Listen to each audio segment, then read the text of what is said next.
কষ্ট করে দুটি হাদিস শুনে যাই বন্ধুরা।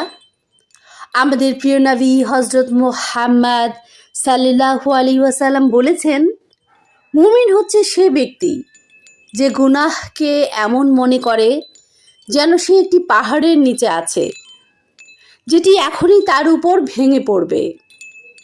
সহিহ বুখারী, হাদিস নাম্বার 6308।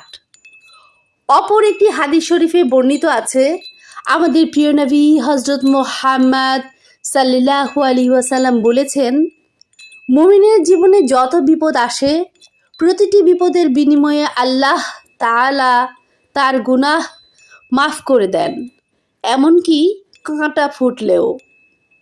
সহিহ বুখারী, হাদিস নাম্বার 5640।